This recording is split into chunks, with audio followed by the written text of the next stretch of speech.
Akian, nice to meet you. Morning, Akian. Akian, nice to meet you. Morning. Morning. Good morning.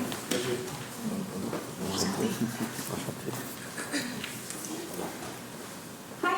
Akian, nice to meet you.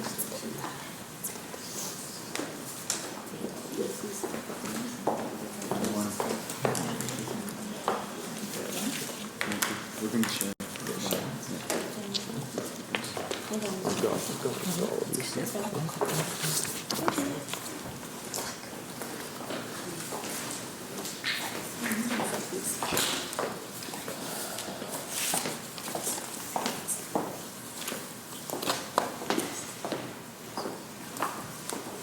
Donc bonjour et bienvenue au classe ce soir. Pouvez-vous confirmer votre lettre d'équipe?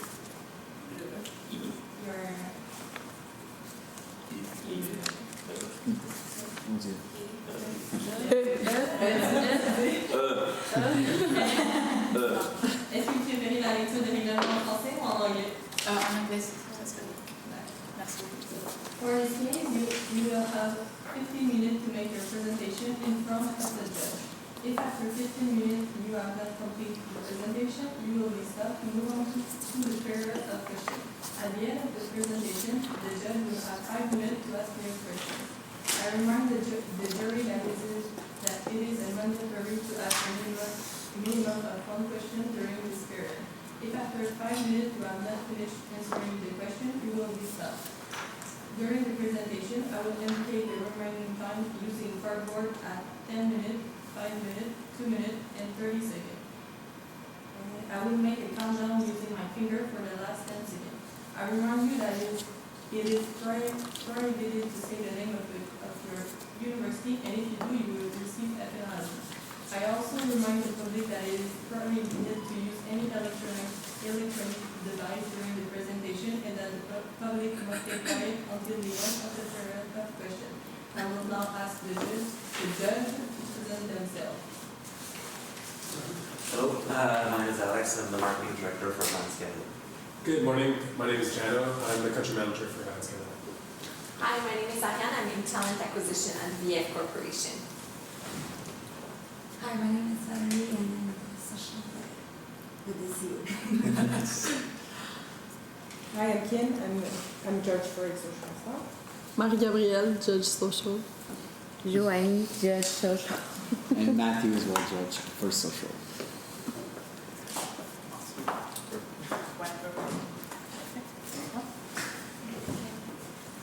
Welcome board. We are Venture Flare Solutions, and we are going to be presenting to you Walking on the Right Path to find a solution to make vans more appealing to the Gen Z audience. So first, I'm Olivia. These are my colleagues, Angela, Quinn.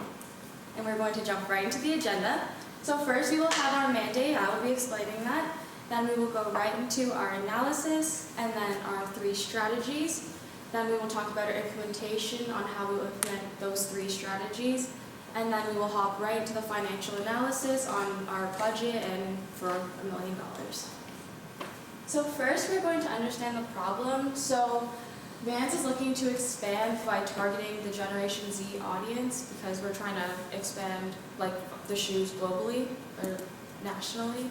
So our 2 satellite problems is that we're having a limitation to reaching an actual broader, vibrant audience. So we're trying to expand who we are trying to reach. And also another limitation is actually creating a long-lasting relationship with that Gen Z audience. So our mandate is to improve brand performance within the Generation Z segment. So we're just trying to make everybody let everybody have an actual long-lasting relationship with our new audience to make sure that they actually do like the shoes and they will keep coming back to keep buying. And then right into the analysis, we're going to be talking about some of the big trends within the Gen Z market. There's 3 big trends that we're going to be focusing on, trends that go along with specific aspects of the typical Gen Z customer. We're going to be talking about the financial trends that this person may be experiencing, their kind of personality, and tastes, their different trends. And then lastly, we're going to go into some analytical trends about the marketing information available to us about how these people are marketed to, how they receive their information. So right off the bat, there's the financial analysis, and Gen Z population has been spending a lot more on streetwear clothes, and that's an important distinction too between streetwear clothes and just apparel in general. So the increased spending is of course a good sign, especially for such a streetwear-focused company. Also, Gen Z spending is on the rise as a whole, as well as millennial spending, but it could surpass it as well, and both are expected to surpass the spending of the boomer generation. And Gen Z is also traveling differently than previous generations, which my colleague will explain. So in our research, we noticed a few personality traits that kind of explain why they're spending in such a way. First of all, Gen Z really likes fast fashion. That's the trend that they're going towards. So creating long-lasting relationships with brand is not as effective, is not as common as it used to be, and it's a lot harder to penetrate that kind of deeper relationship. So that's why they go into fast fashion, into sort of cheaper brands that they can make a whole outfit for the price of what used to be one piece of apparel, for example. And also Gen Z travels differently in that they like to travel for experience. Gen Z travels differently than other previous generations because previous generations would like a week to go to the beach, just sit down, relax. Gen Z likes to go out and experience the world and experience a new city in a single day, travel an entire country in a week, see the world's most beautiful sights, and just really experience life differently. And then back to just the analytics, the marketing data. Social media, of course, is the most important thing when concerning Gen Z, but we can see that social influencers on platforms like TikTok, like Instagram, they push the streetwear to a level that has never been seen before. So this is independent advertising, and it's extremely common. And Instagram is providing this sort of ad basis on a scale like not seen before, and they almost commit to it further when they come out with new features that support this. So for example, the shop tab on Instagram Explorer, new video options on like the Instagram Explorer, and just the nature of like how anyone can put out, their outfit, and then the Gen Z they see that, and this is the aspect of fast fashion. They like it, they immediately want it, they grab it, and it doesn't matter what brand. That's why it's so fickle and hard to create the relationship. But of course, it presents a unique opportunity. So a few key takeaways from trends analysis is that Gen Z really prefers quick fashion. They prefer to kind of to develop outfits that they can wear day to day, which they're very proud of and very happy with, but for kind of a lesser price than what previous generations were going for. And that they look to spend money on good causes, personal value, and also on experiences. Going into our competitor analysis for the shoe and streetwear industry, we just wanted to look at top tier, second tier, and third tier. So at the top tier, Nike and Adidas, this is more because of their kind of endorsement contracts, a lot of the really influential sports endorsements, etc. And on the second tier, we have sort of more niche markets that have developed very nicely, Jordan, Under Armour, and Converse. And then on the sort of third tier of competitors for brands, we look at Asics, Puma, and New Balance. Now we'd like to present you WestJet. It's an airline that speaks to the youth a little more. WestJet currently is the second largest airline in Canada, owning 36% of the market share. They have many destinations and are expanding throughout North America, the Caribbean, and some limited ones in Europe, but this is growing every year. It's also seen as a kind of lower cost airline, however, without sort of destroying their image too much to make it seem like a budget airline. So it provides kind of that lower cost that Gen Z is interested in, while also pushing the experience of traveling to them. And so just to finish off with the analysis, we're going to do a quick SWOT analysis of the two products that we have, the Ultra range and the Comfy Cush. So like right off the bat, the strengths, you know, it's you got some great product quality, you know, the durability, the comfort, and these are very marketable aspects. The variety and unique Vans brand also is extremely appealing to Gen Z. You know, the different shoes like high top, low cut, checkered, black, white, anything you want, different collabs. This is very important to the Gen Z. Then we've got the weaknesses, and that's just the lack of exposure that you have had, especially with these two shoes, I feel, to the new market. Gen Z is definitely just coming into the mainstream now. They'll be spending more in the future. The opportunities in this case would be the brightness of the Gen Z market. Like we said, they're fickle, but that presents the opportunity to get them interested in Vans, to get the expressive creator on our side, so to speak. They have the affinity with streetwear, and also there's this new global eco movement, which we plan to take advantage of, just like the West Gen. This is going to be massive because it's really unified youth and got them active to an extent never ever seen before. You know, millions of people around the world, every city, millions of people coming out for this movement, and it's definitely something we can capitalize on. Lastly, the threats is that main competitors can also capitalize on these opportunities. You know, nobody has a monopoly on sustainability, and of course, the fickle nature of the Gen Z means that they're just as likely to, you know, go for Jordans or these other big competitors. Perfect. So now for the part we've all been waiting for, the strategy. So we have a deep understanding of our analysis of our situation of the market. So now we need to ask ourselves, how do we go from here? 3 questions. Number 1, how do we communicate with our target audience? It being the Gen Z, we have to understand how they think. We now know that they are well attracted to trends. Right now, TikTok, Instagram, anything that is very quick, very good with keeping attention for a few seconds is how the Gen Z communicates. Number 2, how do they want to be communicated with? We have to make sure that while we're using those trends that are very good, we have to use them efficiently. So we have to put good content through those. It may be a picture, we have to make sure that that picture as our message delivers everything that we want for the Gen Z to know about. And lastly, how are we going to achieve those goals? We have to keep in mind that there are ways to evaluate this. May it be, do we track the likes? Do we track the followers? What does that mean for us when we get more likes, more followers, pardon me. And first part, key points from the market. We have to go in and think about our 7 Ps. We have now presenting 6 Ps because one of them is not pertinent to us. So we'll go into them. So first of all, we get with the product and promotion. Like my friend said, with the Ultra Range 3D and the Comfy Cush, you guys are offering comfort. Big thing on comfort, we are very active, the Gen Z.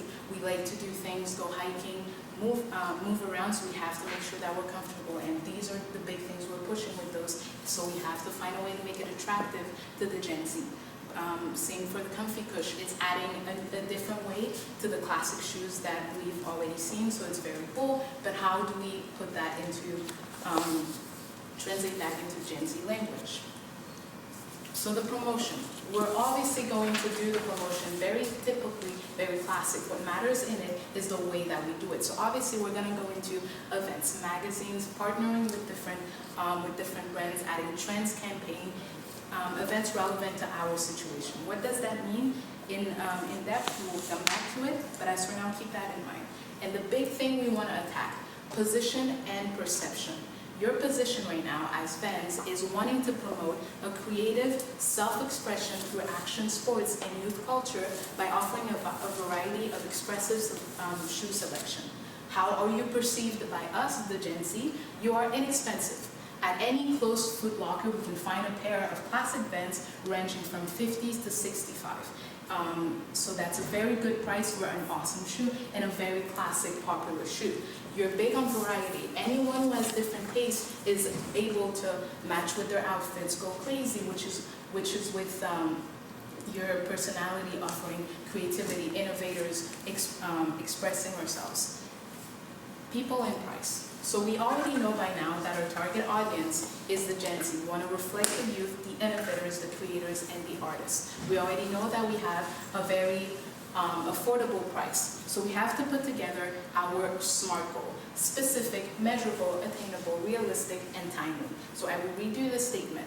Improving brand performance within the Gen Z by creating social media campaigns, giveaways, and lasting sponsorship while tracking the likes, followers, and sales obtained by these efforts in the next 3 years. So the big three, the big ideas we're going for here, we're going for sponsorship deals and shoe giveaways, maybe the latest trend with Mr. Big and Todd, David Dobrik offering the $1 million, just giving us exposure. We've seen that people repost them and post them again in hopes of possibly getting something, and that is awareness, that is creating a sound, making noise from fans, and that is exactly what we want. And we want to go with something that is unique, hosting our own event and expanding social media presence. The event we have in mind is a walk-in state for the cure. We're well aware of sustainability, we're well aware of the world we live in, and we can't get away from that. So our event is very taking care of all of that, and in our event we want to take care of the sustainability aspect of it all. So we are to offer good water bottles with great qualities, reusable, to just with the Vans brand on it, just making sure that we're promoting all of these things that the Gen Z right now cares for very much. And lastly, the strategic alliance. So the strategic alliance, we are going to partner up with WestJet, which will be explained more in the implementation. But just for those 3 ideas that we're trying to go in and making sure that Vans presents a new and very unique way and very attractive to the Gen Z population. So I'll pass it on for the implementation timeline. Okay, so just to add on to the big 3 that Angela was just talking about, first we will start off with a big bang on our giveaways. So that's what the black represents. That's when we're going to go the hardest. So that's when we're going to go from 0 to 12 months on our giveaways of the Vans shoe to just bring awareness of the new 2 shoes. And then we're going to go with the sponsorship with the influencers, hit a big bang right after the end of our giveaway for 3 to 5 years. Then we will go straight into our events with our midterm, and then that'll last for around 3 to 5 years with the big bang in the beginning after the sponsorship ends. And then we will go in straight with our strategic alliance with WestJet, and that will go out a big bang after 5 years and after 5+ years. So it's all nice and good, but you want to see where your money's going, how it's going to be budgeted. So this is what we've developed. For our shoe giveaways, we estimate at a price of about $15 to manufacture the shoe, and 1,000 shoes which will be given away, about $15,000. Secondly, for our social media expansion in terms of reaching, pushing it more on Instagram and other popular social medias, about $75,000. And then the big chunk of the money is the $750,000, which will go to Mr. Beast and David Dobrik, and we'll move on to our conclusion. Thank you so much. So yes, thank you so much for listening. We're now open for questions.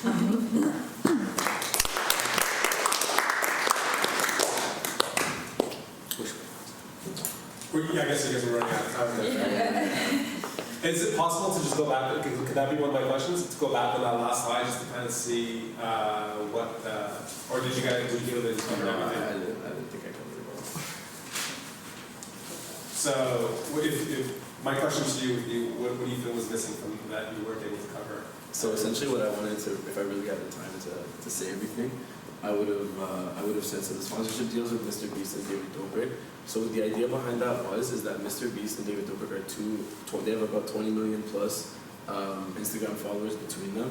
And I'm not sure if you guys have been seeing the trends kind of on Instagram right now, but I know that over this Christmas break, I saw probably like 600 different people that I knew reposting the David Dobrik Tesla giveaway, and that was a giveaway for 1 Tesla.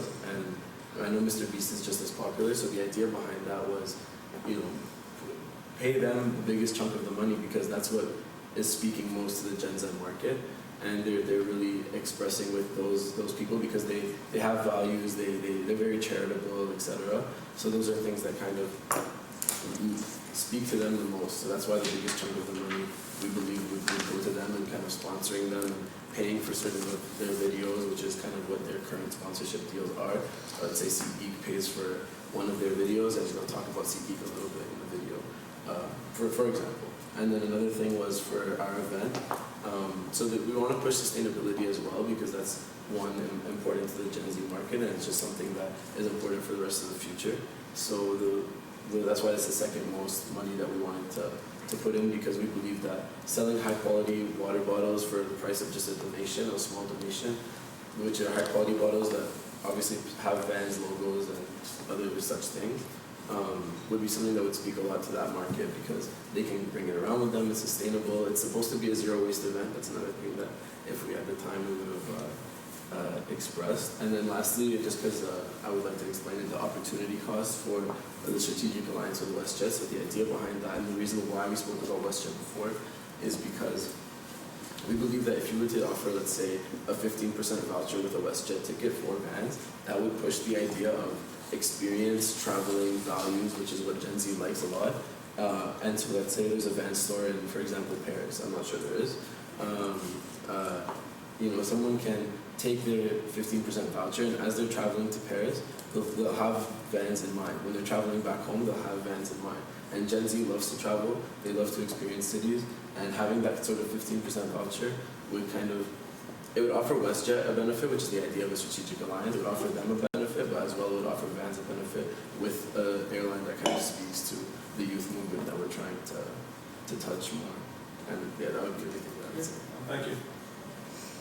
Yeah, thank you very much for this presentation. My first question, I'm going to try to be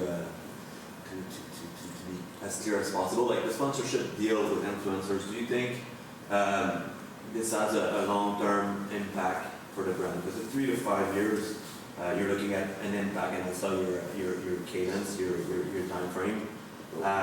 So, do you think by investing most of your budget into influencer marketing like this has a long-term impact versus doing your own event, using your own platform?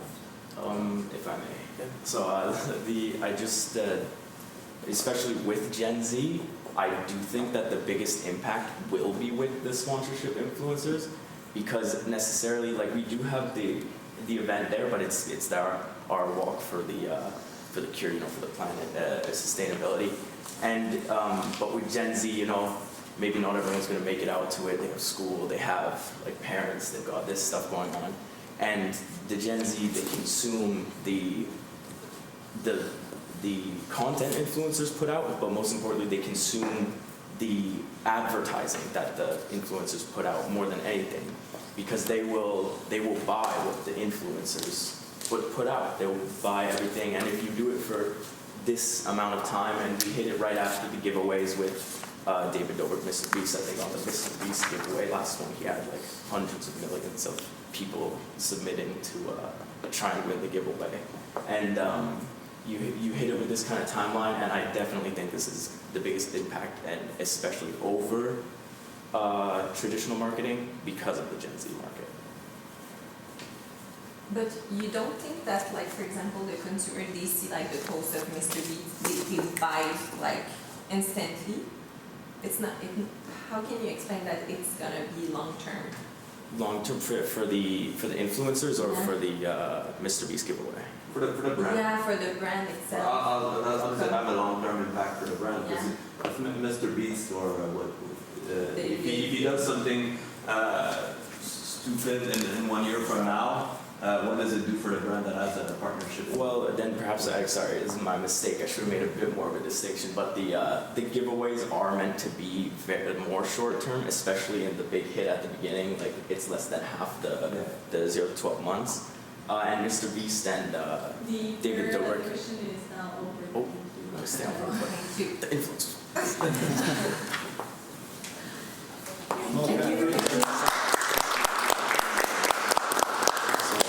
you so much. Have a great day.